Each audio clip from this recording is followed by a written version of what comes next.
On July 12, 2008, on the traffic-congested streets of Jakarta, police make a gruesome discovery. A man's body, hastily cut into 7 pieces, and by some accounts, skewered by a crowbar, is found wrapped in plastic and stuffed into a bag dumped at the side of the road. The autopsy would later reveal the victim's identity, a 40-year-old businessman by the name of Heri Santoso. But what police initially believed to be a one-off crime of passion soon turns into one of the most fascinating cases in Indonesia's history, filled with sex, religion, a homemade graveyard, and finally, the country's most infamous serial killer, Very Idam Henian Saya, better known as Rian.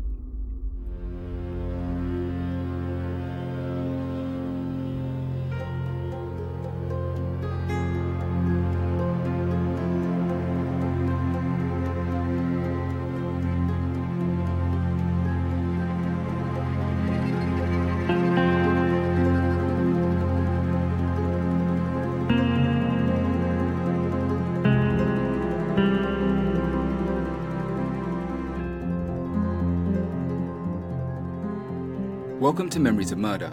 I'm your host, Agri Bunyai. It's not a secret that society has a fascination with serial killers. From Jack the Ripper to John Wayne Gacy, periodically throughout history, there have been cases that have managed to capture public attention and push celebrity status on those who commit them. And it's no different here in Asia. There are countless murders that have shocked and enthralled enough to be adapted into movies and novels.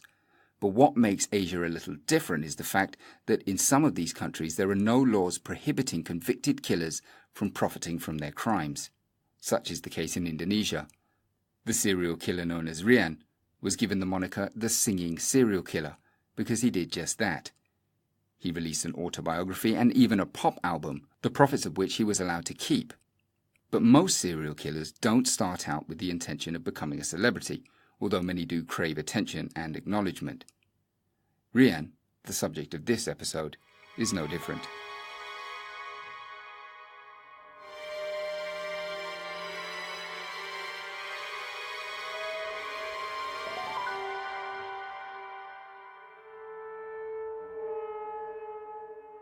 It's April 2007. 27-year-old Rian is living at his parents' home in Jombang, 500 kilometers southeast of Jakarta.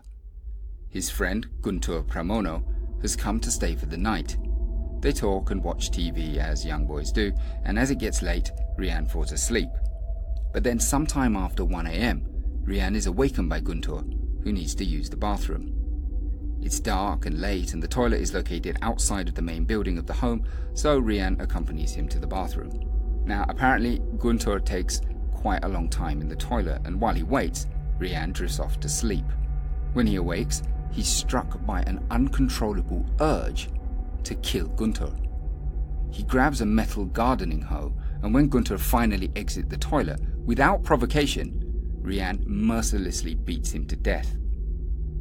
Faced with the task of disposing of the body, Rian is unsure what he's supposed to do. This is his first murder.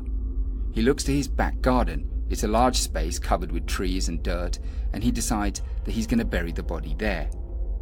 And once it's done, Rian goes back to sleep. Now, this first act of murder could perhaps have been attributed to all manner of things, ideally a moment of madness that he would soon come to regret. But if you're thinking he was scared of being caught for what he'd done, his next move will shock you. Less than a day after killing Guntur, Rian kills again. For reasons that we do not know, Rian then murders Augustinus Setiawan in a fit of blind rage, and once again buries the victim in his back garden, right next to Guntur. This garden graveyard would soon become the final resting place of 8 more victims.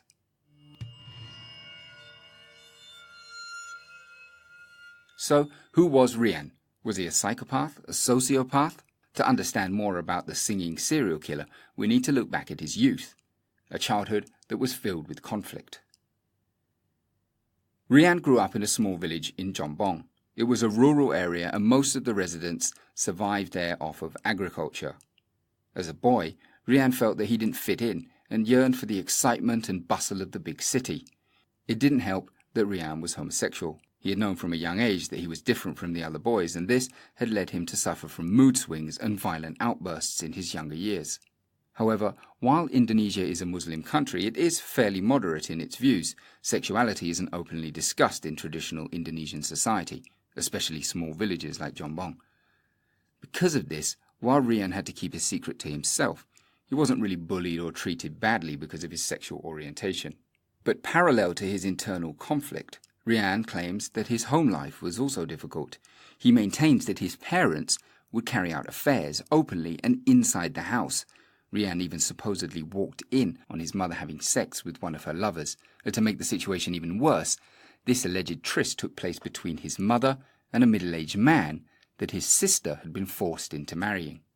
On top of all of this, he was not really very close to his family. Even his father says that he only spoke to him when it was necessary. Rian's life would change dramatically once he entered high school. He began to come out of his shell. He made a lot of friends and was seen as popular. Although most of his group were girls, Rian was never teased or bullied by the boys at his school for being feminine. His teachers remember him fondly, saying he was hard-working and well-mannered. He received excellent grades at school, and he had even planned to go to medical school.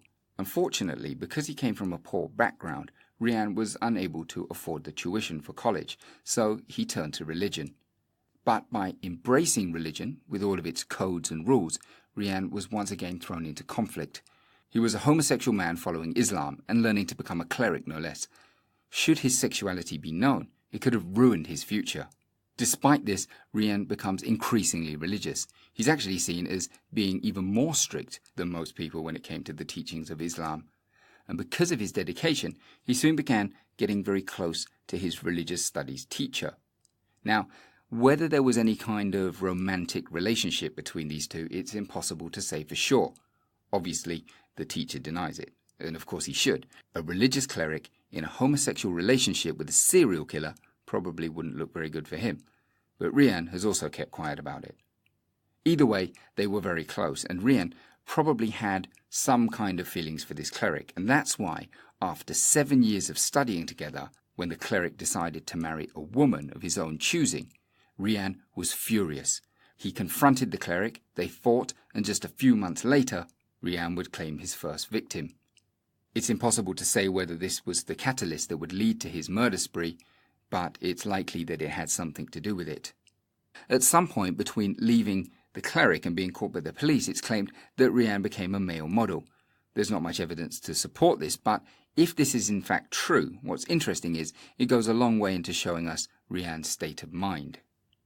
Rian had been preparing himself to become a cleric, someone that's looked highly upon and well respected by the community. Once that avenue seemed to have closed off to him, he needed another way to gain attention and to be recognized, and he did this by becoming a model. These two distinctly different paths could act as a window into Rian's state of mind.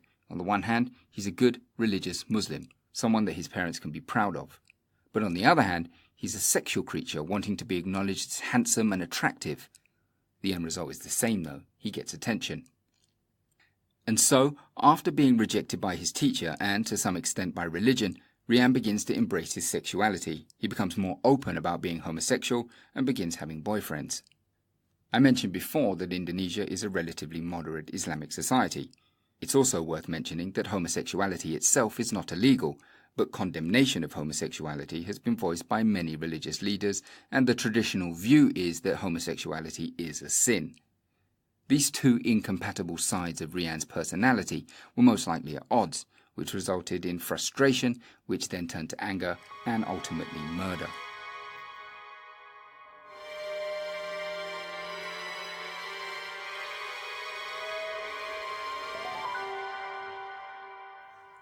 During his murder spree, Rian would go on to kill a total of 11 people. He claims that he only knew 5 of them personally. The rest of them he met in bars and nightclubs. He'd take them back to his parents' home and maintains that he only killed people when they made advances on him. You see, Rian didn't like to be perceived as promiscuous.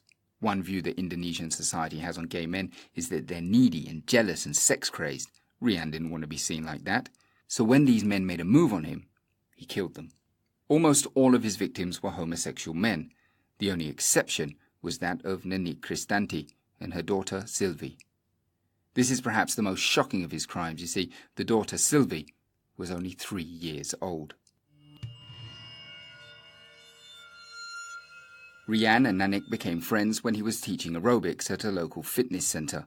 They quickly became close and spent a lot of time together. One day, when Nanik and her daughter were visiting Rian's home, she found nude pictures of him on his phone.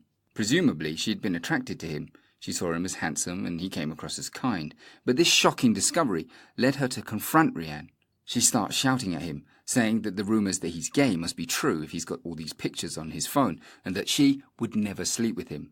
This angered Rian, and infuriated, he picks up a stone and bludgeons her to death. After he's killed Nanik, all he could hear were the sounds of Sylvie crying. She won't stop. Panicked, and knowing that he needs to get rid of the witness, he then beats the 3-year-old girl to death too, and buries both of them in his makeshift garden cemetery. These are the only 2 women that he kills.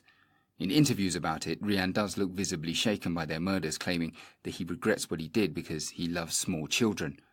But as we'll find out later, Rian is a master manipulator, an expert at pretending to feel remorse, so maybe none of that is true.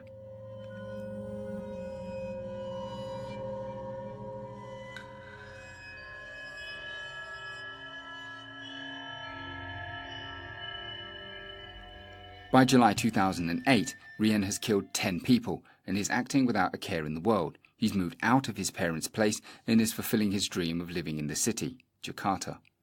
He shares an apartment with his new boyfriend, Novel Andreas, and for the time being, the murders have stopped. He then arranges a meeting with his friend of 15 years, Harry Santoso, and invites him back to the apartment. They talk for a while, and Rian pulls out some pictures of his boyfriend Novel.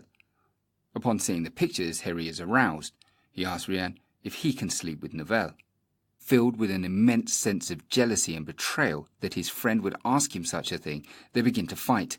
At some point, Rian falls and he grabs a nearby knife. He then jumps on Harry and repeatedly stabs him until Harry stops resisting. He then proceeds to drag the body to the bathroom and spends less than an hour dismembering the corpse. But Rian doesn't have immediate access to his usual dumping spot at his parents' home. Perhaps fueled by a false sense of invincibility, Rian decides that he'll just dump the body on the side of the street and get back on with his life. After all, he's already killed 10 people and there's been no suspicion. Why would this be any different? But this complacency would prove to be his undoing. This isn't rural Jombang, this was Jakarta. Once police discovered the body, it's not long before they linked that murder to Rian. You see, Rian hadn't known, or perhaps he didn't care, but Harry's car was still parked at Rian's apartment building. Plus, there was CCTV footage of Harry's movements. To make matters worse for Rian, he'd got greedy. He used Harry's credit card to withdraw money from a nearby bank, and it didn't take long for police to put 2 and 2 together and arrest Rian.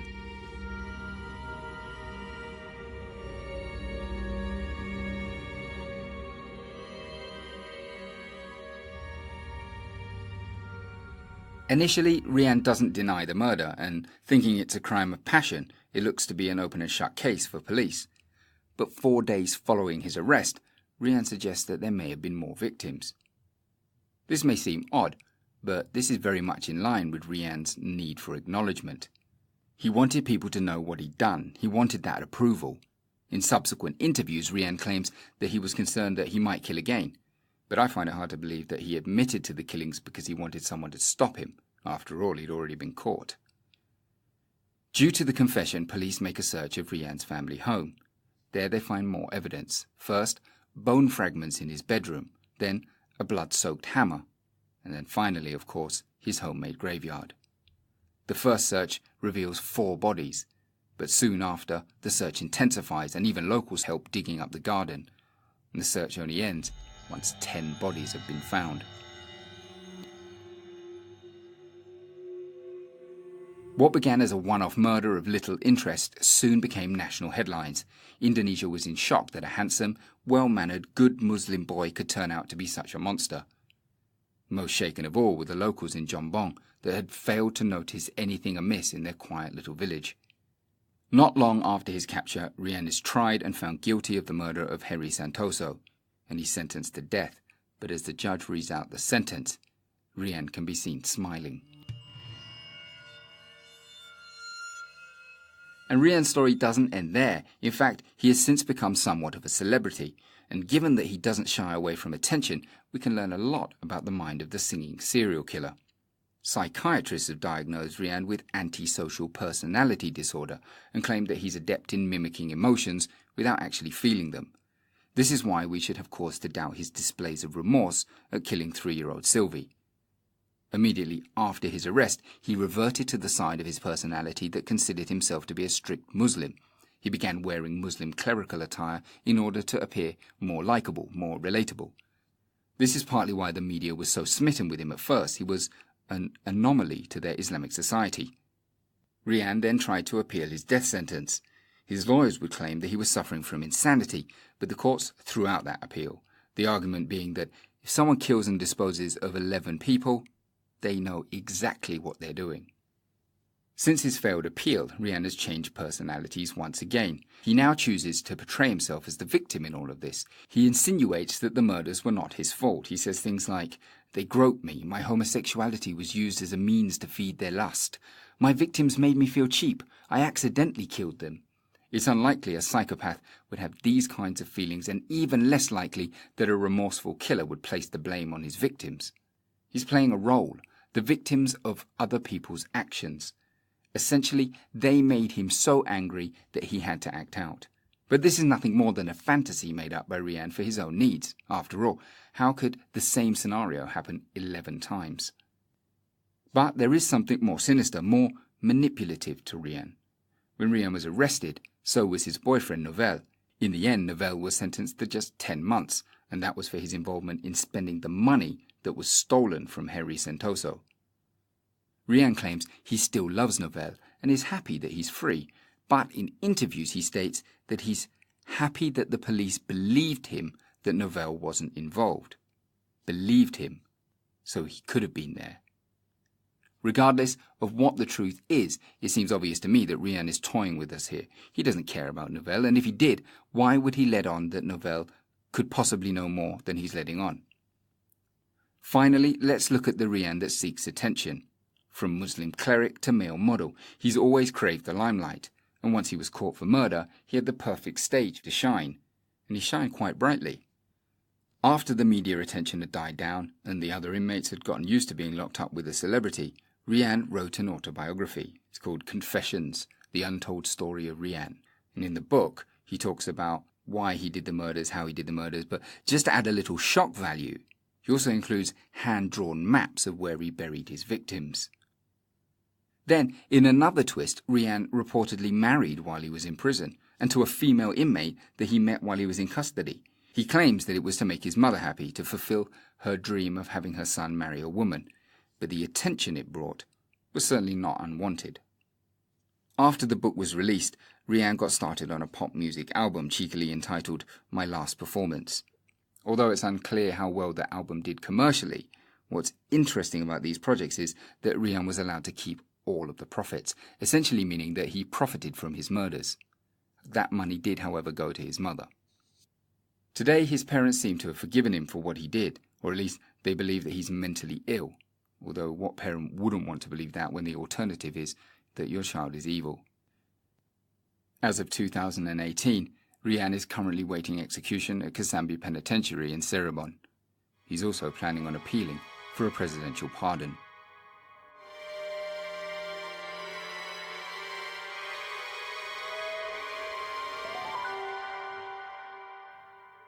This has been Memories of Murder, an Asian true crime podcast. If you liked what you heard, please do subscribe via Apple Podcasts or wherever it is that you download your podcasts from. And also check out the social media feeds for Memories of Murder for more content. That's it for now. Thank you for listening. Good night.